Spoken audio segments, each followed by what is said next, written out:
Supreme court practice and procedure act खिलाफ दाखिल दरख्वास्तुनि ते ॿुधणी। वकील खां बार बार सवाल करण ते चीफ जस्टिस काज़ी फाइज़ी सां जस्टिस मुनीब अख्तर विच में तकरार।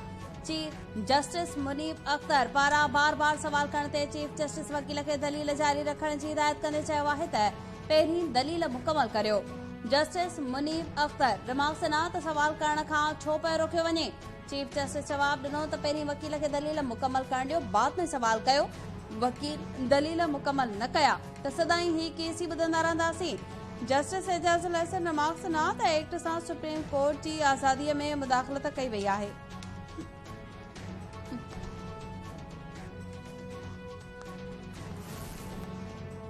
इसराइल गज़ा जो पाणी, बिजली ऐं खाद खुराक जी रसद मुकमल तौर ते बंदि करे छॾी। फ़लस्तीनियुनि खे गज़ा छॾे मिस्र वञण जो हुकुम। इसराइली फ़ौज जे ताज़नि हमलनि में 2 सहाफ़ियुनि समेत वधीक 14 फ़लस्तीनी शहीद। इसराइली हमलनि में शहीद फ़लस्तीनियुनि जो अंग वधी 1600 थी वियो। 3000 खां वधीक ज़ख़्मी। हमास जे हमलनि में मारिजी वियल इसराइलियुनि जो अंग बि 1100 खां वधी वियो।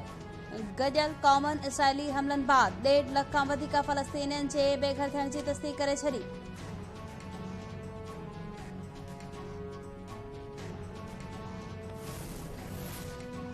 सऊदी वलीअहद शहज़ादा मोहम्मद बिन सलमान जो फ़लस्तीन जे सदर महमूद अब्बास, मिस्री सदर अब्दुल फतह अल सीसी ऐं अर्दुन जे शाह अब्दुल्ला सां फ़ोन ते राब्तो।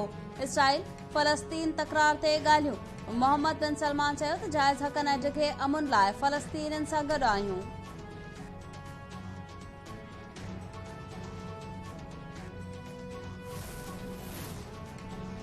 मुस्लिम लीग नून जो क़ाइद मोहम्मद मियां नवाज़ शरीफ़ सुभाणे लंडन खां सऊदी अरब पहुचंदो।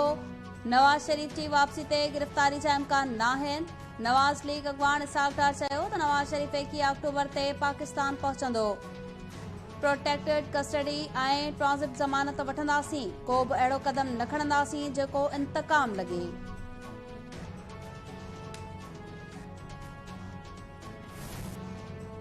पाबंदी मड़ियल टीटीपी जे गिरफ़्तार दहशतगर्द कार्रवाइयुनि में अफ़गानिस्तान जे शहरनि जे मुलविस हुजण जी तस्दीक़ करे छॾी।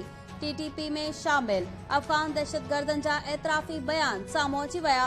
दहशतगर्द सैफुल्लाह जो चवणु आहे त अफ़गानिस्तान मां 10 मार्च खां असांजा 11 दहशतगर्द अफ़गान सरहद पार करे पाकिस्तान में दाख़िल थिया।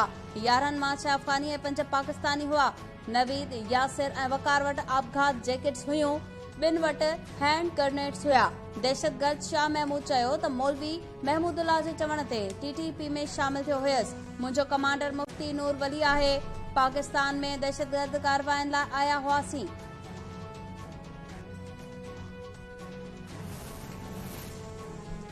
सिंध में गैर कानूनी तौर तरसियल अफ़गान शहरनि समेत ॿियनि परॾेहियुनि ख़िलाफ़ पुलिस कार्रवाई शुरू न कई।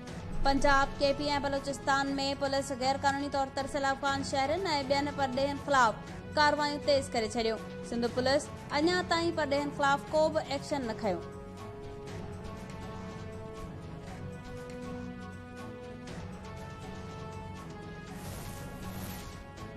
सिंध असेंबली जे स्पीकर आगा सिराज दुरानी अफ़गाननि समेत समूरनि पनाहगीरनि खे डिपोर्ट करण जो मुतालबो करे छॾियो। आगा सिराज दुरानी चयो त मां सिंध असेंबलीअ जे फ्लोर ते चई चुको आहियां त सिंध में जेतिरा बि पनाहगीर तरसियल आहिनि सभिनी खे वापसि मोकिलियो वञे। पीपल्स पार्टी इलेक्शन विढ़ण लाइ तयार आहे, रुगो तारीख़ जो इंतज़ार आहे।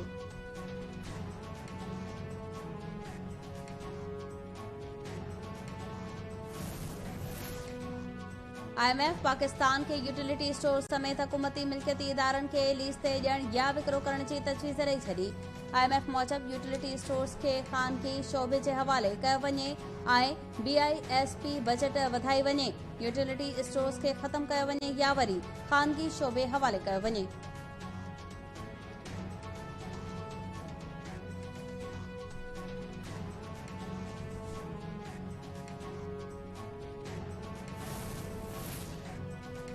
अमरीकी सफ़ीर डोनाल्ड ब्लूम जैकबाबाद वेझो ॻोठ आदम खान पवर में स्कूल जो इफ़्तिताह करे छॾियो। डोनाल्ड ब्लूम चयो आहे त सिंध में अमरीकी हुकूमत जी सहकार सां 106 स्कूल्स तामीर कया आहिनि। सिंध में ॿोॾि सबबि तमामु घणो नुक़सान थियो। कोशिश आहे त ॿोॾि मुतासिरनि जी बहाली थिए।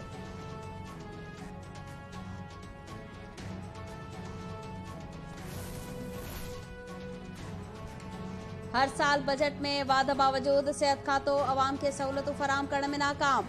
गुलाम मोहम्मद महर मेडिकल कॉलेज अस्पताल सखर, कराची जे लियाकताबाद अस्पताल ऐं कुरंगी अस्पताल जी हालत इंतहाई ख़राब करार।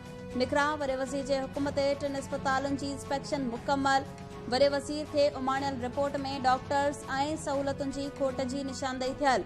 सिंध गवर्नमेंट अस्पताल कुरंगीअ जा माली मामला क्लर्क हवाले थियल। रिपोर्ट में ज़िम्मेवारनि ख़िलाफ़ कार्रवाई जी भी सिफारिश थियल।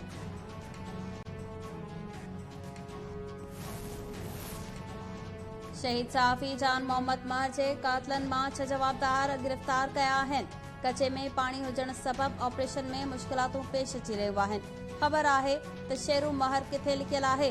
जल्द जान मोहम्मद महर जा समूरा कातल गिरफ़्तार कया वेंदा।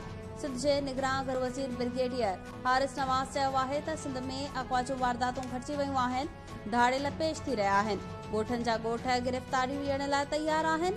सुभाणे सकरन वञी रहियो आहियां। सकरन वाक़े जी रिपोर्ट तयार थी चुकी आहे।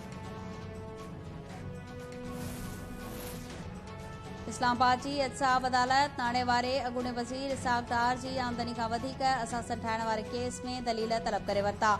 एहतसाब अदालत में नाणे वारे अॻूणे वज़ीर इसहाक़ डार ऐं ॿियनि ख़िलाफ़ आमदनी खां वधीक असासन वारे केस जी ॿुधणी थी। इसहाक़ डार अदालत में पेश न थियो। शरीक जवाबदारनि जे वकील केस जी ॿुधणी 2 महीननि ताईं मुलतवी करण जी इस्तदा करे छॾी। एहतसाब अदालत ईंदड़ ॿुधणीअ ते इख़्तियारनि बाबति दलील तलब कंदे ॿुधणी 17 अक्टूबर ताईं मुलतवी करे छॾी।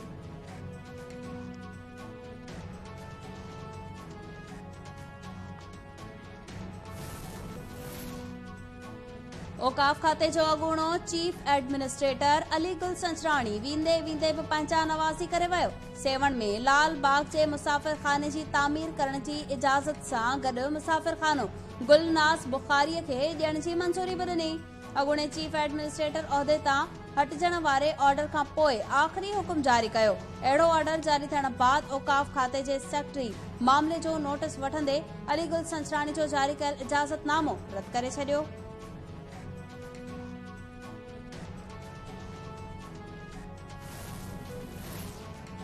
मीरपुर ख़ास जी सिविल अस्पताल मां लखे रुपयनि जूं दवाऊं चोरी थियण जो इंकशाफ। गुज़िरियल राति दवाऊं चोरी कंदड़ वार्ड बॉय फैज़ मोहम्मद राहिमू खे सोघो कयो वियो।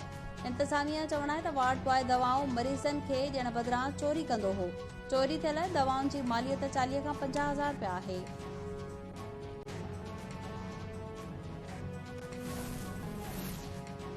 कश्मीर वेझो पुलिस पंजाब वासी 2 ॼणनि खे अगवा थियण खां बचाए वरितो। पुलिस जो चवणु आहे त सरगोदा वासी एहसान इलाही ऐं अदील अहमद खे अगवा थियण खां बचायो वियो। मसूम मोड़ वटि कार्रवाई करे 2 ॼणनि खे अगवा थियण खां बचायो वियो। 2 ॼणा औरताणी आवाज़ ते हिरकजी कचे तरफ़ वञी रहिया हुआ।